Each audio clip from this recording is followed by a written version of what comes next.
بسم اللہ الرحمن الرحیم۔ فرمان مصطفیٰ صلی اللہ تعالی علیہ وآلہ وسلم، جو مجھ پر 10 مرتبہ درود شریف پڑھے گا اللہ تعالیٰ اس پر 100 رحمت نازل فرماتا ہے۔ صلو علی الحبیب۔ طبرانی شریف کی حدیث پاک ہے اور یہ میرے پیر مرشد کی کتاب ہے گھریلو علاج، اس کے صفحہ نمبر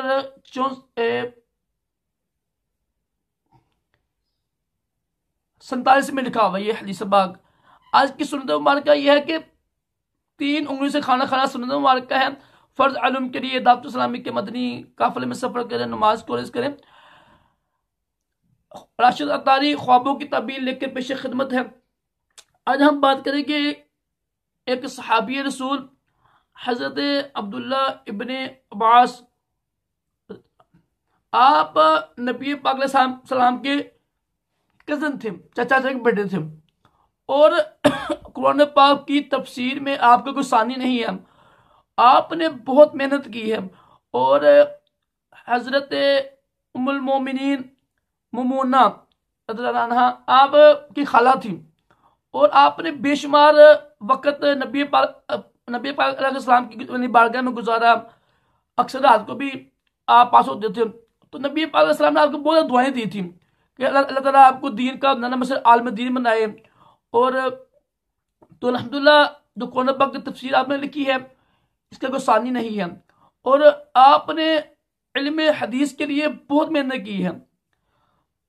جب دیکھیں نا کسی کے پاس علم ہے، کوئی حدیث ہے، تو دوپہر کے وقت فل دھوپ لگی ہوتی تھی گرمیوں میں، اس کے دروازے پہ جا کے سرہانا بچھا کے وہاں بیٹھ جاتے تھے۔ وہ صحابی بات ہے کہ آپ اتنے عظیم صحابی ہو کے تو ایسا نہ کیا کریں، اتنی گرمی میں آتی ہیں۔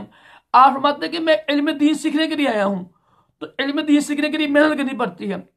آپ نے حدیث کا علم سیکھنے کی بہت محنت کی ہے، ٹھیک ہے، اور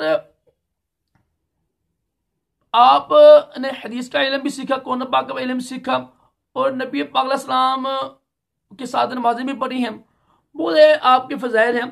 کوشش کیا کریں ہر صحابی کی سیرت پڑھا کریں، تو صحابہ کرام کی سیرت پڑھنا ہمارے ایمان کا حصہ ہے۔ اگر دل میں صحابہ کرام کی محبت نہیں ہوگی تو ہمارا ایمان کمزور ہے، ٹھیک ہے۔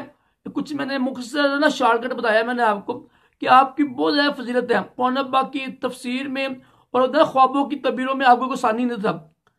تو اب آتے ہیں، کسی نے خواب میں دیکھا آپ علیہ السلام، آپ کو حضرت عبداللہ ابن عباس کو دیکھا، تو اس کی تعبیر یہ ہوگی کہ وہ قرآن پاک سے محبت کرے گا، قرآن پاک کا علم حاصل کرنے کا اس کو شوق پیدا ہو جائے گا، اور حدیث کا علم حاصل کرے گا، اور علماء کرام سے محبت کرے گا۔ آپ کو خواب میں دیکھنا مطلب کہ سبھی صحابہ کرام کو خواب میں دیکھنا اچھا ہی ہوتا ہے، لیکن جیسے ان کی سیرت ہوتی ہے نا، پھر اس حساب سے تعبیر بنتی ہے۔ اگر کوئی صحابی شہید ہوا ہے تو خواب دیکھنے والا بھی شہید ہوگا، چاہے کسی طریقے سے شہید ہو۔ اگر کوئی صحابی قرآن پاک سے محبت کرنے والا ہے تو وہ قرآن پاک سے محبت کرے گا، ٹھیک ہے۔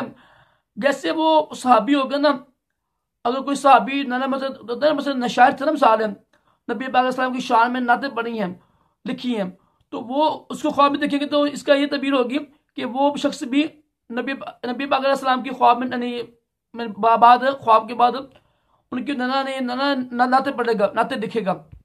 مطلب کہ جیسا صحابی کی شان ہو نا، خوبی ہو نا، اسی کے مطابق ہی تعبیر ہوگی۔